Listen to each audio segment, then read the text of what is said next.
quand nos enfants auront goûté aux fruits de la souveraineté, et que ce sera une souveraineté renforcée, c'est pas évident que le terme noir là, on ne va pas changer le nom.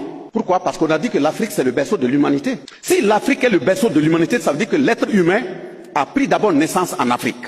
Et les autres ne sont que des variantes liées à l'immigration. Mais toi on te met au monde, et pour une raison ou une autre, tu migres sur d'autres espaces avec les connaissances de tes aïeux, avec l'impact des rayons solaires qui diminuent au fur et à mesure, ton teint change. Tu deviens soit rouge, tu deviens soit blanc, soit jaune. Et puis, ces éléments se réorganisent pour revenir dire, ceux qui habitent sur le même berceau de l'humanité là, il faut les chosifier, il faut les déshumaniser. En faisant quoi? En votant des lois. Et ces lois, en 1685, ils mettent ça ensemble et ils appellent ça le code noir. Et dans ce code noir, on dit que tant que nous sommes assis là, nous ne sommes rien. Ça veut dire qu'on peut nous vendre. Ça veut dire que quelqu'un peut venir demander combien nous coûtons, on nous achète. Ça veut dire que si quelqu'un se lève le matin et il estime qu'il n'est pas content, il peut nous traiter comme il veut. Donc moins que des animaux. Et de 1685, période donc de traite négrière, d'esclavage, qui a été abattue sur les peuples noirs.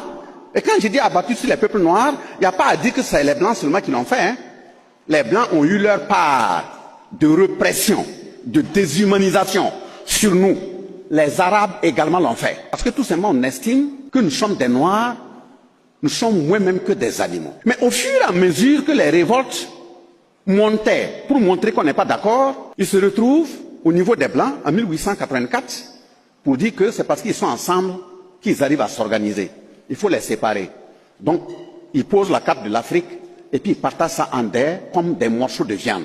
Et chacun prend sa part. Ils quittent là-bas, ils disent qu'ils sont maintenant dans une période de colonisation. Et cette période de colonisation, avec les morceaux de cartes de l'Afrique partagée, chacun prend son morceau, il rentre, il pilonne comme il veut. Et encore, il n'y a pas un pays en Afrique et en Afrique de l'Ouest qui a été pilonné comme le Burkina Faso.